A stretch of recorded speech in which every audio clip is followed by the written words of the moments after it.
Welcome to the Koinos podcast, which is all about helping people turn their passions into their livelihoods through freedom technology.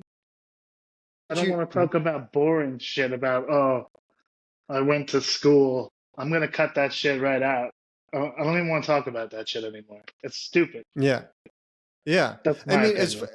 as far as your bio goes, what do you think isn't stupid? What do you think's the important stuff? Or do you think it doesn't matter? Well, one of the things you said is like, why should people trust you? It's like, they shouldn't. That's the whole point of blockchain. You shouldn't trust anybody. That's why we're doing it. That's the problem. Stop trusting people. Eventually it goes sour.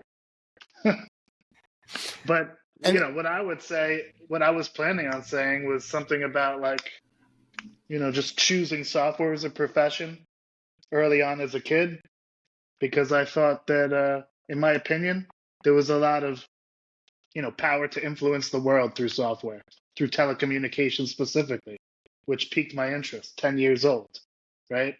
Taught myself. I went to college just for a piece of paper so I could get a job at a gas oil trading company. Obviously, didn't give a shit about that, right? It was really just to build up my skills to work on a project I actually care about, which is freedom technology, right? Which is blockchain. That's what I saw in it, at least. yeah, I think that's what matters, and that's what's interesting. I feel like one of the things you told me a while back was you started at 10 years old, like you said, but there were a couple of interesting things that you've said. I think one is like you were always like, I want to build an operating system, or something like that. That was what immediately kind of piqued your interest, and also I think at that young age you were immediately going low level, right? Was it right into C++? What were you interested in for those first few years of your life that got you so excited? C. Let's Even see. lower. Yeah, Yeah. the bottom, like right above assembly. Well, you know how I feel about these flavors of the month fucking languages that come along. It's like, oh, all these languages weren't good enough, so we made another language and it's the best, and everyone should learn this fucking language and waste your goddamn time running into the new problems that this language introduces. It's so stupid, and it happens again and again and again and again. When I was in school, it was like, oh, Java, it's the end of the world. Java's the best. We're never going to use C again. It's Java, Java, Java. And then Android backed Java. And then it was like, oh, no, no more Java. We're going to do Kotlin. But it runs on JVM. And it's like the next thing over and over. Perl to Python, Ruby in there, then Golang. And now Rust is trying to be an operating systems language. And it's just, they want to use Rust for like Linux kernel stuff. I'm sure you got to wrap everything you do in Rust in like unsafe. Right? It's like, yeah, eventually you have to be good at engineering. Like, there's nothing, no language is going to save you from the skills required to build something great. That's what it comes down to. That's my opinion, though. Instead of learning this month's new thing, I rather just refine my skill in the language, low level language that I can do everything I need to do in very fast and efficiently. For me, it's C and C++, and that's how I spend my time. Next, I was hoping we could talk about the history of Koinos and your experience of it, and feel free to focus on just the parts of it that are interesting and important to you. How did Koinos come to be in your mind? Well, when I hopped over into the blockchain world in Steemit, and I took a look at the technology that they were focusing on there and learning their system. Obviously, I was most familiar with Ethereum, obviously Bitcoin, but then Ethereum, because I really believed in smart contract platforms. I think they're the future. Um, I'm not fond of, as you probably recall, I'm not fond of application specific blockchains, I think that, eventually they will be replaced by a general purpose smart contract platform. So, like sometimes you mention, I think they have an expiration date. So I don't like to work on things that I can already see them being deprecated on the horizon. It feels like I'm wasting my time. I want to try to, like, I don't want to see the end date of my project, right? So when there was a lot of cool tricks and things that came from Steemit that I thought were impressive, like the RC system, like how they managed to not have gas fees, but still interact with the chain and like mitigate, spam and Sybil attacks and all that kind of stuff. So personally, I thought it would be really great to merge these ideas. Koinos, I think a little bit for probably for all of us, but definitely for me, I wanted to build a blockchain that I wanted to use. You know what I mean? I don't want to get nickel and dimed every time I call a smart contract. Like that's not fun. I wanted I believe in freedom technology, unstoppable applications. That was a phrase that was being thrown around at least a while ago, which really caught my attention. I want unstoppable applications. I don't want any jurisdictions to come in and kind of stop what I want to do on the internet. And I think a lot of people feel the same way. That's what kind of attracted me to smart contract platforms. But the user experience sucks. It's like everything you want to do, you want to whatever breed your crypto kitty, here pay $10. You want to feed your crypto kitty, pay $10. You want to make a trade on the DEX, well, pay the DEX fee, pay the gas fee, bend over and accept your punishment. It's just not fun. It's ridiculous. Uh, I get why, but there is a better way. When I saw what Steemit was doing, the first thing I thought of is like, yo, we need smart contract platforms with a resource system like this. And that is a bit of what Koinos is. Obviously, getting to start from scratch, you could look back and like try to remedy all your mistakes, try to plan ahead as best as you can so you don't see your expiration date on the horizon, you know? You don't want to have 20 hard forks. You want to be able to handle these things. So obviously, I learned from the people who created Steem, like how to code up blockchain. And so they had a lot of experience dealing with problems that you encounter maintaining a blockchain. So it was like a fresh start to build a blockchain that we all want to use and to learn from the mistakes of the past. Not only that, obviously the Justin Sun incident. I mean, circling back to the unstoppable applications. You want to jump in? You want to say? Don't say that. No. I was just going to highlight that you, more than anybody else at Steemit, more than anybody else I ever spoke to during my time at Steemit, were like, DPoS is bad. This is a bad consensus algorithm. So I 100%. Wanted to, because I was worried you weren't going to toot your own horn on that. And you were always like, this is bad. This is a bad idea. This is shit. I wasn't, because you always say what you're thinking. You always say what you're thinking. Yeah. Yeah. Well, when we met one time in Austin, I was still like a new guy. So it was like not easy to kind of push my opinion too hard. But I always had that opinion that DPoS is trash, right? There's too few people with too much power. That's always a problem. Consolidation of power is the problem. You should know that. Everyone should know that. That's the purpose of Bitcoin. It's decentralization. So when you sacrifice decentralization, you are missing the mark. So I understand why it was done, but it bothered me a lot. I didn't like it. And that was one of the things that I really wanted to. That's part of like me trying to build a blockchain that I wanted to use. I did not want to use a DPoS blockchain because I think it's trash. I want to segue back into where you were going with the Justin Sun thing, because what I really learned from that experience, and I think this is kind of a broader theme of our discussion.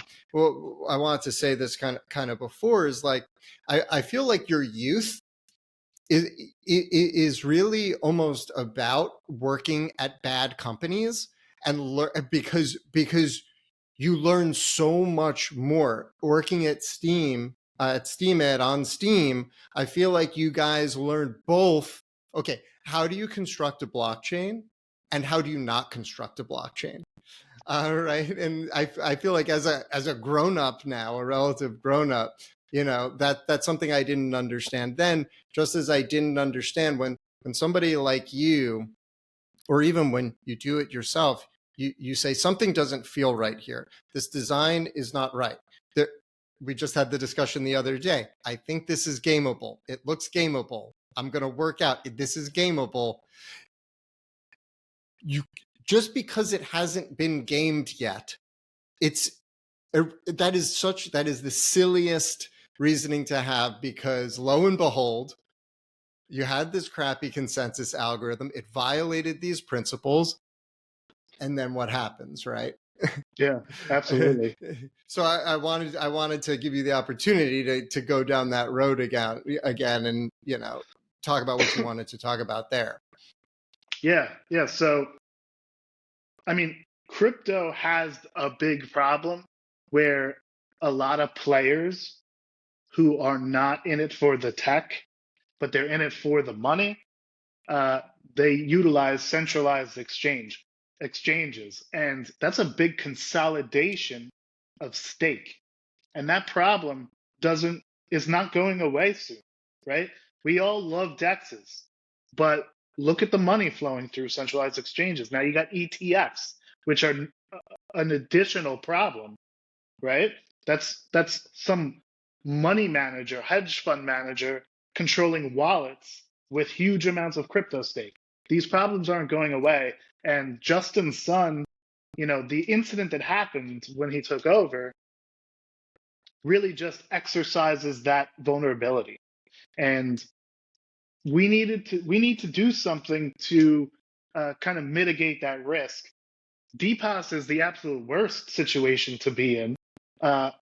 And none of them are perfect, because the perfect situation is that people hold their own money, hold their own assets. That's the perfect situation. It's a fantasy and it's not happening, and it's a problem. We need to be aware of that. And proof of burn, to me, we needed some kind, even Bitcoin itself, it's all based on incentives, right? It's like it would cost me more money to perform the attack than to help the network. That's why these things don't manifest, right? And in the same way, we need to disincentivize exchanges from utilizing customer funds in order to influence governance. It needs to hurt them more than it would help them. That's the game. That's how these decentralized systems work. And that's really why I was really passionate about proof of burn. I needed to kind of push an alternative to DPoS. I mean, proof of stake is okay, but I'm not fond of it. I think proof of burn is superior. And that's kind of where that all came out. And this all ties back into me wanting to build the blockchain that I want to use. That's where this comes from.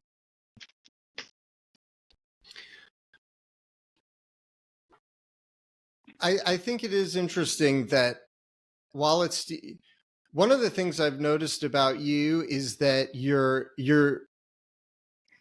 well, it comes across as your intuitions being incredibly prescient.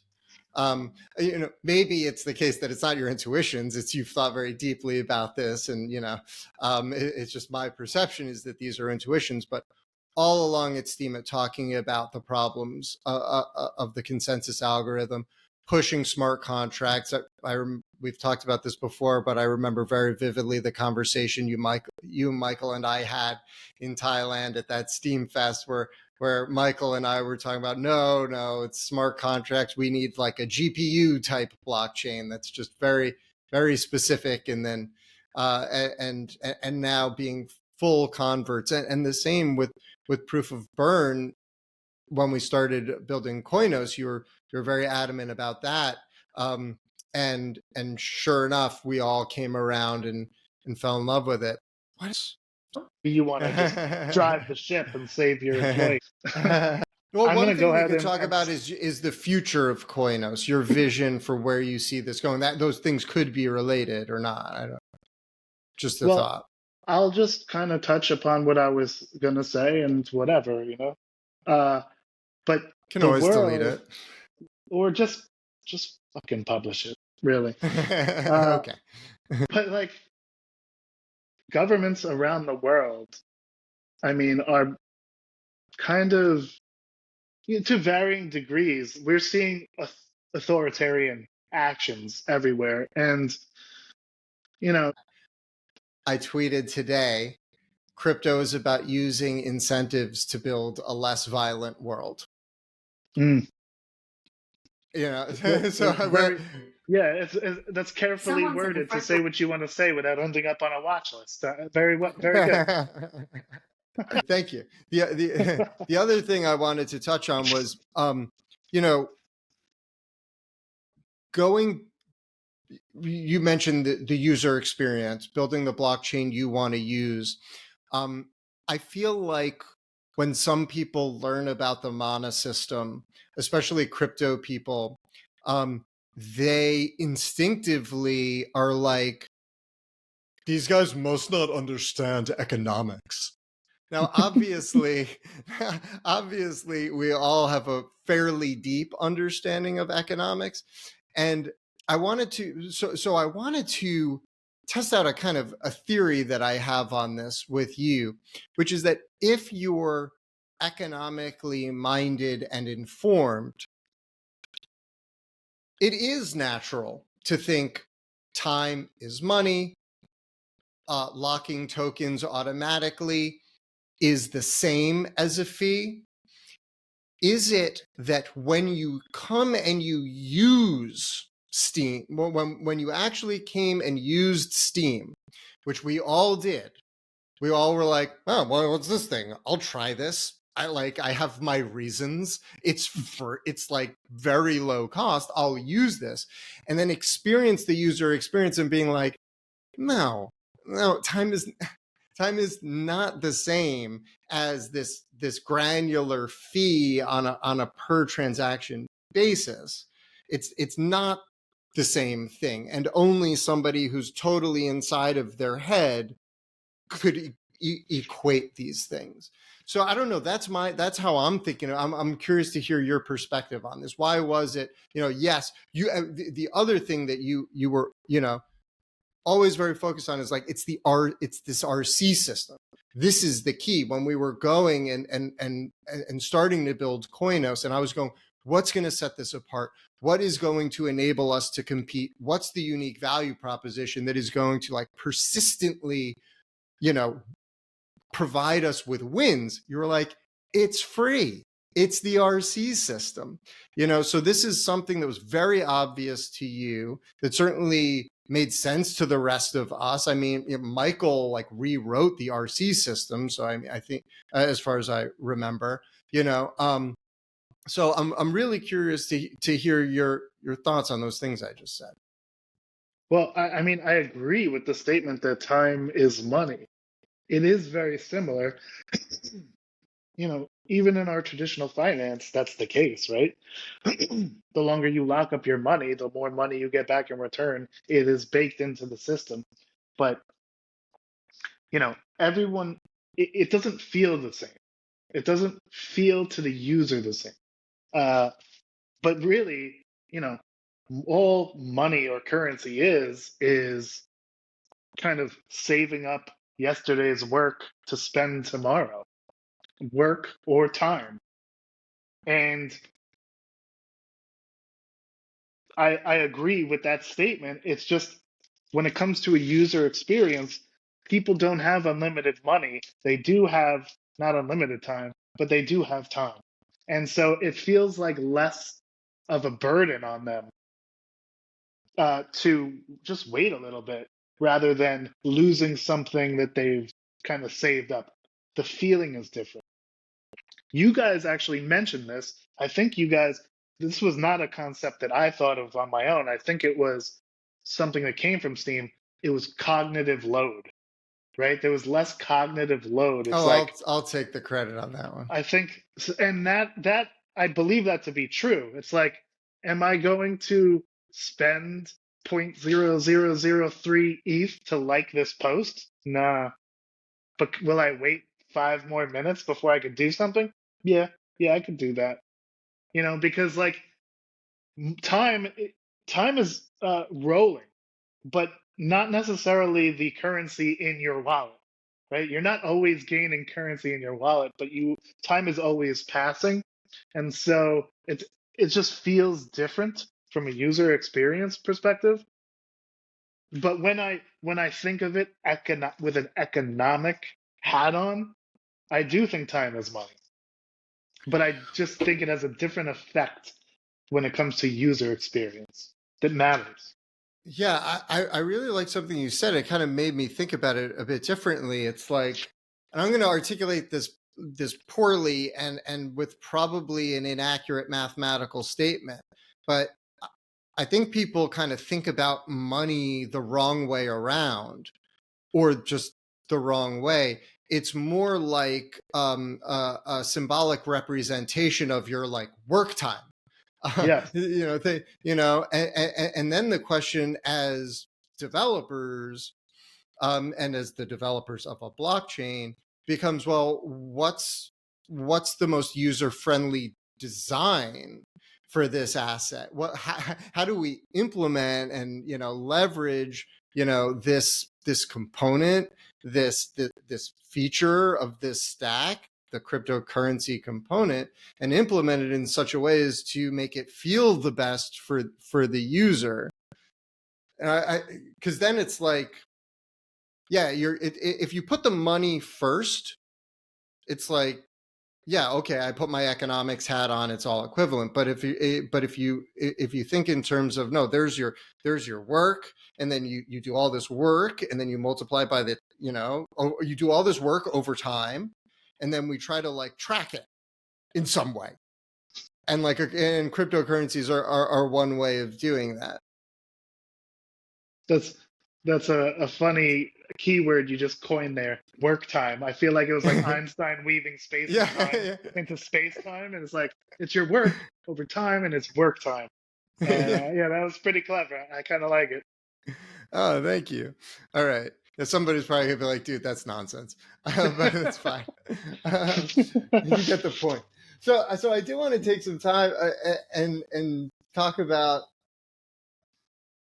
because this is very much something that came from you and came from your discussions, this idea that Koinos is somehow uniquely suited to helping people turn their passions into their livelihoods. So I've thought a lot about this over the months and years since we've been batting these ideas around. But I'm curious to hear if you have any thoughts on whether that statement is true, why that's true. Yeah, that's a very interesting topic because I think that you could say that almost about anything in Web3. I just think Koinos is kind of going to be the spearhead of Web3. And so it's naturally a no-brainer that, jumping on the Koinos bandwagon early kind of gives you that first mover advantage. Obviously, I have a biased opinion. It is the blockchain that I would like to use. But I believe it to be true nevertheless. I mean, we've done that for ourselves by building it, and many others have done that for themselves by building on it already. It's super early. It's very cool technology, and it's going to allow people to onboard without friction, without money, without a wallet. They don't have to know they're on a blockchain. These are things that we've kept in mind during the design process from the very beginning. Why? Because we had these discussions with companies when we were working at Steam. They're like, I cannot create the amount of users that I'm getting. Help us. And I'm like, I'm just a new guy. Please, I can't help you. Like, I didn't make this design. All right, I'll build a new They blockchain. they can't do it. Like, there's a problem here. And I was getting people messaging me on LinkedIn about it. And I'm like, they hired me like 6 months ago. The chain is designed. This is the limitation. I'm sorry to tell you that, but it's true. I knew this. These people wanted to onboard people. They had people coming in. They hit a limitation of the technology. I don't want that limitation. I don't want the expiration. I don't want to see the expiration on my horizon because that was a problem. And so we needed to avoid that. And we have avoided that. And one of the biggest things, the the biggest ways that we avoided that is stop with the fancy user-friendly human readable account names. Bitcoin can onboard anybody at any time. They could be offline, create a wallet, boom, you're done. It's like, why fix something that's not broken? Okay? You screwed yourself. So let's not do that. Simple. Let's take this really cool RC, call it something more user-friendly like Mana, get this great user experience and not screw ourselves when we're trying to onboard people by adding a layer of bullshit. It's a layer of bullshit.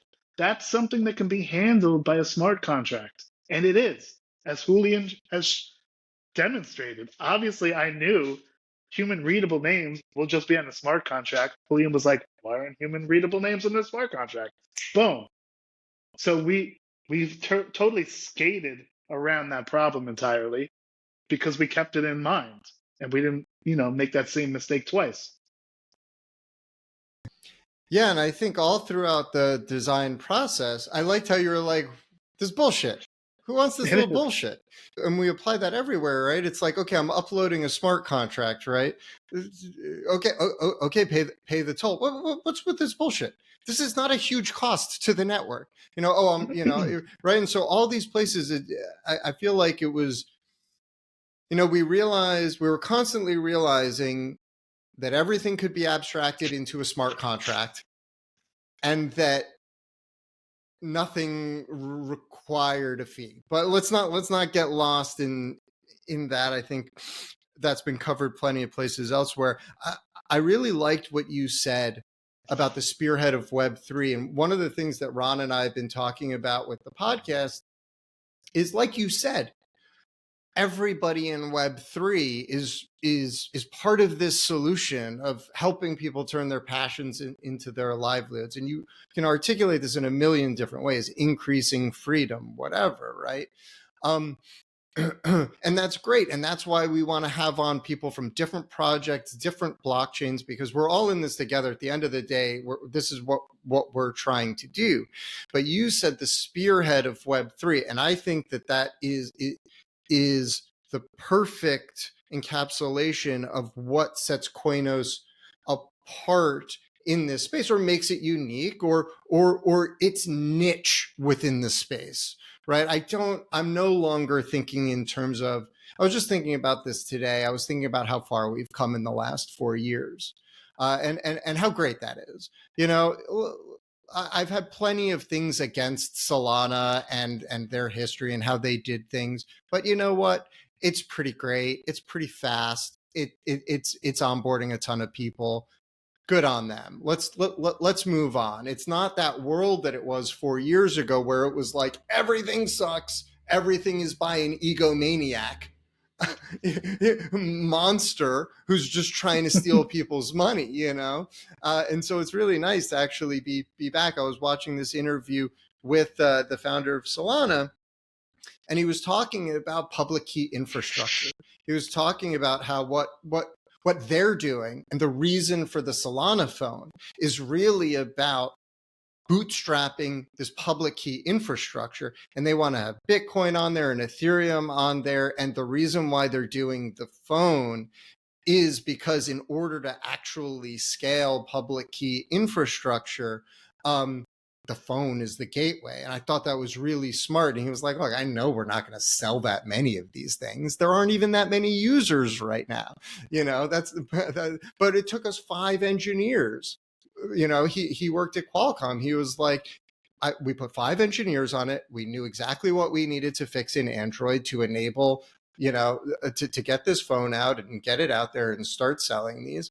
And so we did it. And then I'm thinking, oh my God, this vision that I think that Michael definitely has communicated to me a few times over the years started to get more clarity. And the work that Julian is doing on smart wallets started to get more clarity. And I'm like, oh my God, I see where Koinos fits into this, because you can have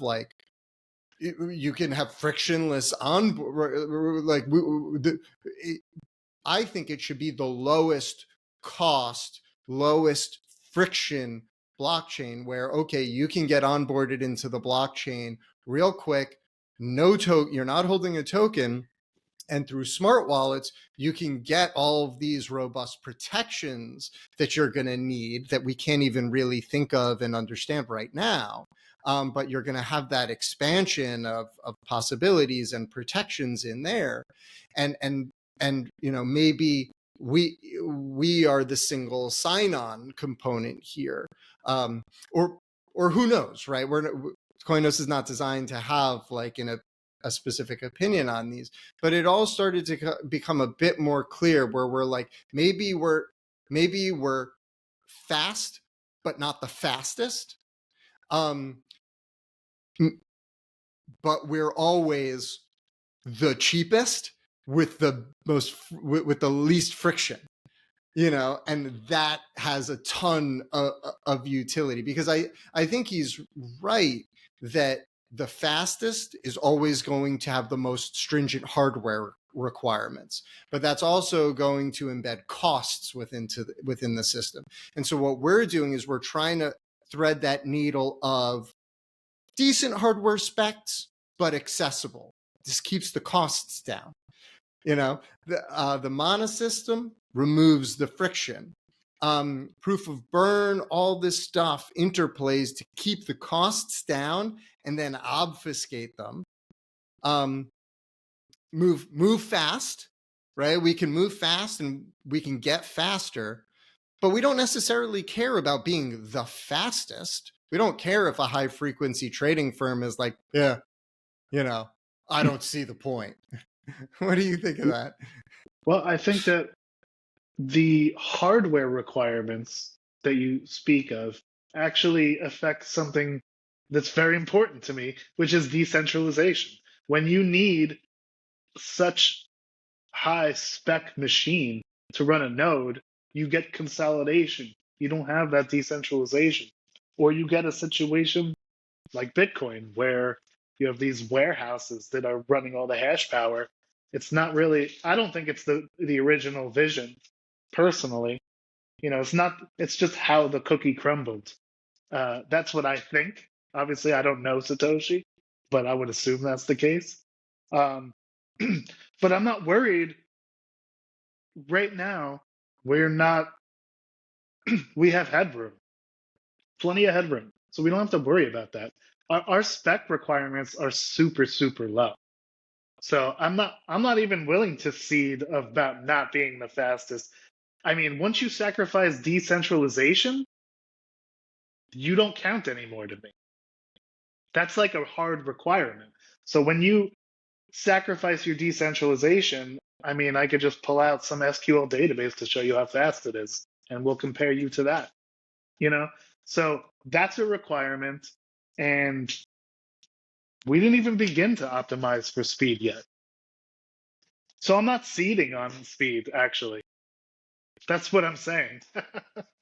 I'm saying I don't think we should ever compromise our decentralization for speed, but we have plenty of room to go, and there's no problem.